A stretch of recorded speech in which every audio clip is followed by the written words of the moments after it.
I just answered your question. We don't have the time frame yet because I want to see how this autopsy is coming out, you know? The second autopsy. I was asking our producers, any callers?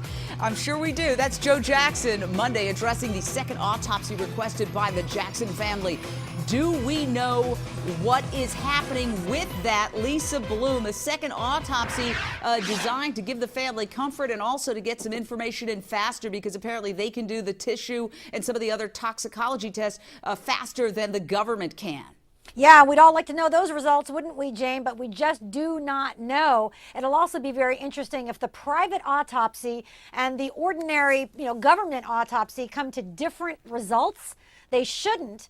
But I would say the family, may not be too happy if there are a lot of drugs and medications found in Michael Jackson's body that might tarnish his legacy. They might be concerned about that. So, anything goes when it comes to this story and this family. But I think the autopsy results are going to be highly significant when we ever find out what they are. Speaking of anything goes, TMZ now reporting that Jackson will be laid to rest in a $25,000 solid bronze, 14-karat gold-plated custom casket. Wow. Reportedly, it's the same type of casket that James Brown was buried in, and we're going to show it to you in just a second. There it is. One similar to that, essentially. It's very rare. It's called a Promethean and will feature a flame blue velvet interior and a hand-polished mirror finish. Now, of course, this might all change by tomorrow, knowing the Jackson clan, but it does seem to indicate, Joe Tacopina, no expense spared.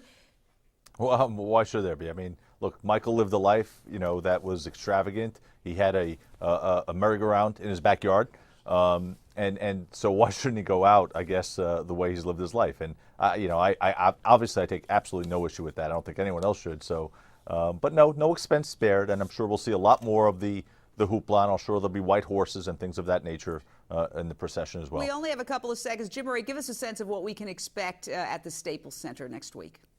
I think that the casket just gives us a sense of the majesty, the extravagance, the celebration of life that I think that they want to put on in memory of this great artist and a person who has a tremendous musical legacy. Yeah, it's going to be really a moment in history, and you compared it to the Diana funeral yesterday. I think you're absolutely right, Jim Murray. It's going to be on that scale, an international, global event. Thank you, fantastic panel. You are watching Issues on HLN.